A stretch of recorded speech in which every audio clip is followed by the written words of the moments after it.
Hello everyone, my name is Jason and this is Monty. And welcome to the first video of 2015. Today we're doing a special presentation of Chronicles of Truth, and today we'll be telling the first part of the story of Noah. We're not going to be able to get to all of it because it is such a big story, so we're actually going to be telling it in different parts. So this is part 1 today, and tune in next month for part 2 and however long this goes until we get it wrapped up. So, start off today. Alright, I'd like to start about talking why God destroyed the earth. We don't know all of the exact reasons God destroyed the earth. We know it was because of man. We are sure there was violence involved, and we can speculate that it was the same reasons God destroyed Sodom and Gomorrah, but we're not here to add to or take away from what the Bible says. What we do know is that God spoke to Noah. God had repented that he had made man. He basically just said, I'm sorry that I ever made these people. But this guy Noah and his family, they're all right. And that right there entails a whole bunch of stuff. Because the Bible says that Noah was a righteous man. And all right, I better not get into that. I'm going to be get in a bunch of trouble here in a second. Very long. And very long. 15 parts. That's why we're doing this several parts. Yes. Anyways, as I was saying, Noah was visited by God, and God's told Noah to build an ark of gopher wood. We were going to get into the dimensions, but decided not to bore you. Dimensions. Hard to put you guys. If you want to read this, this is in Genesis chapter 6. 6 through 8, I believe. Mm-hmm. Yeah, exactly. It should be. Exactly. Yeah, Genesis 6. Yeah, Genesis 6 through 8. That's the whole story. Mm-hmm. The dimensions that I was speaking of are in Genesis chapter 6. So God told Noah to get animals as well. He told Noah to get, told him 7 of every clean animal of each gender, male and female. 7 male and female. 7 male and female, and every unclean animal to get 2 male and female. Which is weird because you never hear that whenever somebody's telling the story of Noah. So when me and him were researching this, and we were reading to get this Chronicles of Truth ready, we were actually surprised by that. So that's kind of like a little interesting little fun fact for you. I mean, I've read it before. Yeah, which is weird because it's stuff that never really stands out. Mm-hmm. So we're doing it today. So continue on.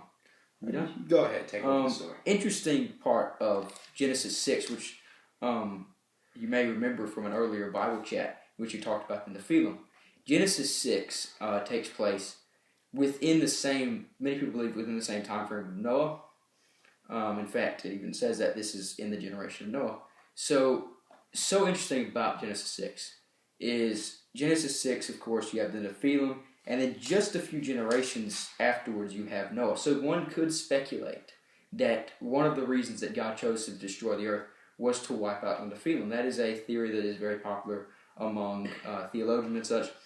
I'm not saying that that's what happened. I'm just saying that it's a possibility because we have talked about the Nephilim, and if you've not seen that video, it will be linked in the description down below. Very good video. So that is a possible reason. Now, another thing, every time somebody tells a story, I seem to notice this, that every time the story of Noah is told, specifically in secular circles, God is always seen as the enemy. He's sort of seen as this big, towering person who just, pointed his finger and he wanted it just this way and they didn't line up to that, and so he just wiped them out. I don't believe that at all. From the way the Bible talks about the people of that day in the days of Noah, it seems to suggest that they were so far gone, they were so evil, that I personally believe that if God had not have wiped out society and started anew with Noah and his family, that the ministry of Jesus, which ultimately led to redemption, I believe the effectiveness of Jesus Christ's ministry would not have been so. I believe he would have reached souls, but he would not have been the most effective in that. Also, we can also sort of assume, based on these scriptures, that God was forced between a rock and a hard place.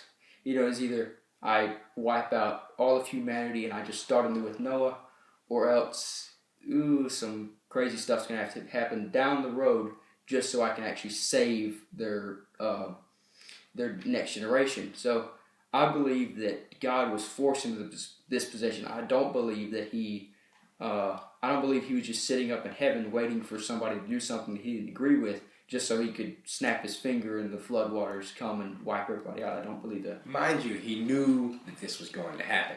Mm-hmm. We know that God does not live in vortex of time. Mm-hmm. He knows the future He's and the omniscient. past. Yes, He's omniscient. omniscient, omnipresent, a bunch of omni words. Hmm.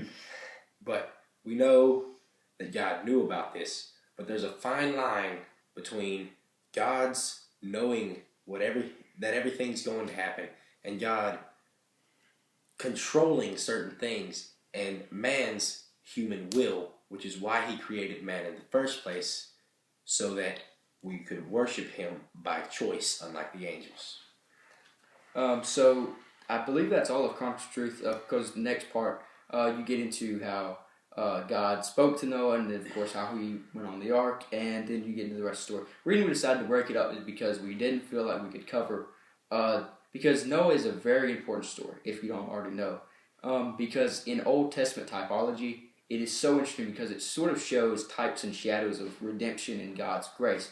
And that is so interesting that we didn't want to have to cut any of that important stuff out because that is so incredible that that's in there. We didn't want to cut anything out, so we decided it'd be best just to split it up into 3 parts. So today you're watching part 1, but keep coming back next month and the month after that, I guess.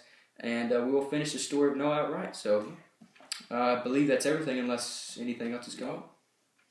I believe we have J&M Talk next week, and J&M Talk should be very interesting. We're going to be mixing it up. I know we said that every time, but we're actually going to be mixing it up this time.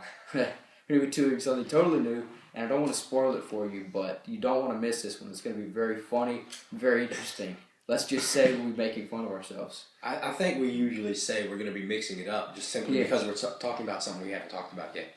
Oh, yeah, okay, I guess that works. So with all that said and done, the first signing off of 2015. Also, I wanted to say this real quick. Thank you to everybody who watched, subscribed to our year in review video, 2014. It was a fantastic video. We had so much fun putting it together for you. Editing was a chore, though, especially putting all that in the description, but it was worth it. It seems like it got a great response, and so we're just happy to be doing this. And 2015 is going to be a big year for our channel, like I said, and we're super excited to share some interesting stuff with you. That's all I can say. So with all that said and done, my name is Jason. This is Monty, signing off.